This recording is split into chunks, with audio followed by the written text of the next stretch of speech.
material world. Consider the haunting precision of the bone picker's daily routine as captured in Henry Mayhew's pioneering 1844 work, London Labor and the London Poor. It usually takes the bone picker from 7 to 9 hours to go over his rounds, during which time he travels from 20 to 30 miles with a quarter to a half hundredweight on his back. In the summer, he usually reaches home about 11 of the day, and in the winter about 1 or 2. On his return home, he proceeds to sort the contents of his bag. He separates the rags from the bones, and these again from the old metal, if he be lucky enough to have found any. He divides the rags into various lots, according as they are white or colored. And if he have picked up any pieces of canvas or sacking, he makes these also into a separate parcel. When he has finished the sorting, he takes his several lots to the rag shop or the marine store dealer, and realizes upon them whatever they may be worth.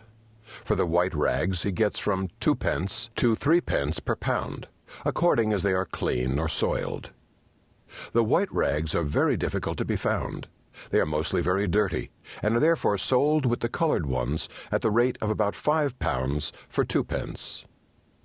The homeless continue to haunt today's post-industrial cities, but they rarely display the professional clarity of the bone picker's impromptu trade for 2 primary reasons. First, minimum wages and government assistance are now substantial enough that it no longer makes economic sense to eke out a living as a scavenger. Where wages remain depressed, scavenging remains a vital occupation. Witness the perpendadores of Mexico City. The bone collector's trade has also declined because most modern cities possess elaborate systems for managing the waste generated by their inhabitants.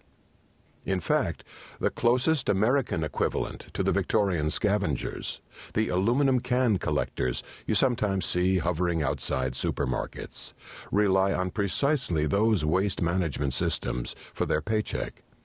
But London in 1854 was a Victorian metropolis trying to make do with an Elizabethan public infrastructure. The city was vast even by today's standards, with 2.5 million people crammed inside a 30-mile circumference. But most of the techniques for managing that kind of population density that we now take for granted, recycling centers, public health departments, safe sewage removal, hadn't been invented yet.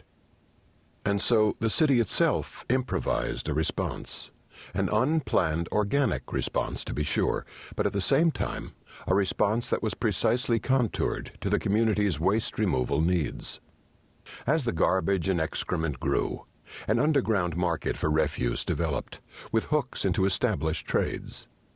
Specialists emerged, each dutifully carting goods to the appropriate site in the official market.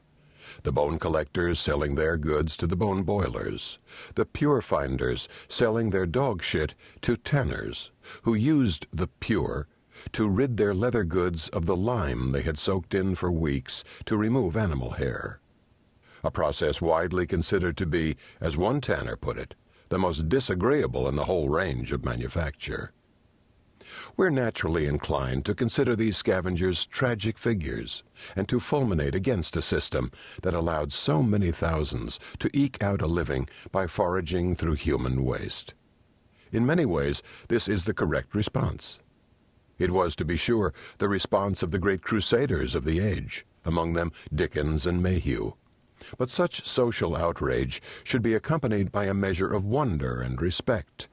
Without any central planner coordinating their actions, without any education at all, this itinerant underclass managed to conjure up an entire system for processing and sorting the waste generated by 2 million people.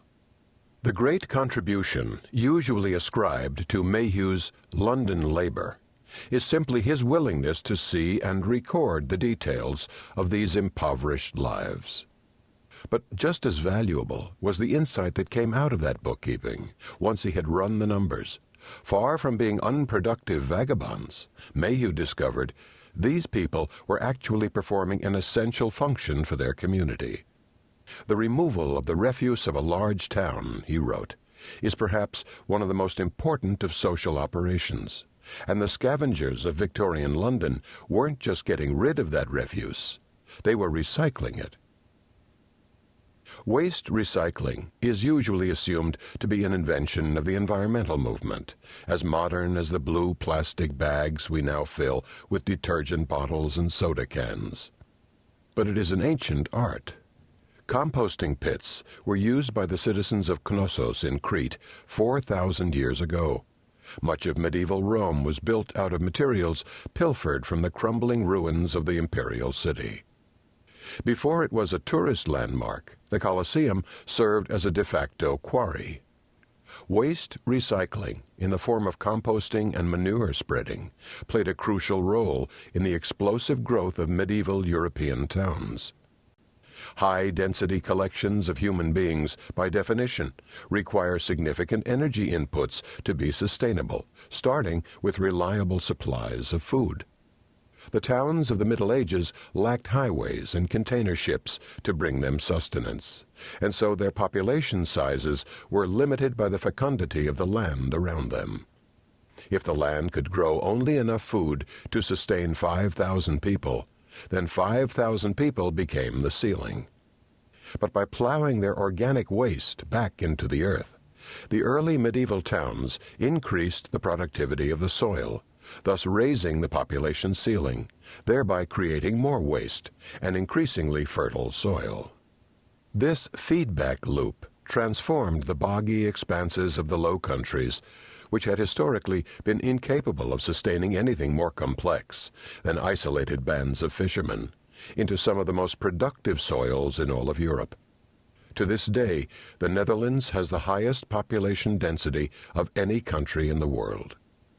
Waste recycling turns out to be a hallmark of almost all complex systems, whether the man-made ecosystems of urban life or the microscopic economies of the cell.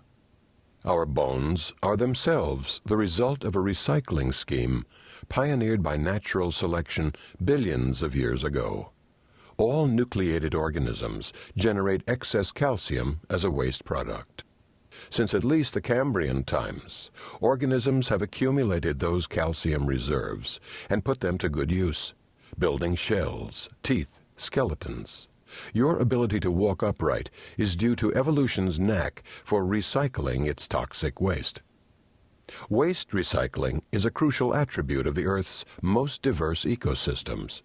We value tropical rainforests because they squander so little of the energy supplied by the sun, thanks to their vast interlocked system of organisms exploiting every tiny niche of the nutrient cycle. The cherished diversity of the rainforest ecosystem is not just a quaint case of biological multiculturalism. The diversity of the system is precisely why rainforests do such a brilliant job of capturing the energy that flows through them. One organism captures a certain amount of energy, but in processing that energy, it generates waste. In an efficient system, that waste becomes a new source of energy for another creature in the chain. That efficiency is one of the reasons why clearing the rainforests is such a short-sighted move. The nutrient cycles in their ecosystems are so tight that the soil is usually very poor for farming. All the available energy has been captured on its way down to the forest floor. Coral reefs display a comparable knack for waste management. Corals live in a symbiotic alliance with tiny algae called zooxanthellae. Thanks to photosynthesis, the algae capture sunlight and use it to turn carbon dioxide into organic carbon, with oxygen as a waste product of the process. The coral then uses the oxygen in its own metabolic cycle. Because we're aerobic creatures ourselves, we tend not to think of oxygen as a waste product, but from the point of view of the algae, that's precisely what it is. A useless substance discharged as part of its metabolic cycle. The coral itself produces waste in the form of carbon dioxide, nitrates, and phosphates, all of which help the algae to grow. That tight waste recycling chain is one of the primary reasons coral reefs are able to support such a dense and diverse population of creatures.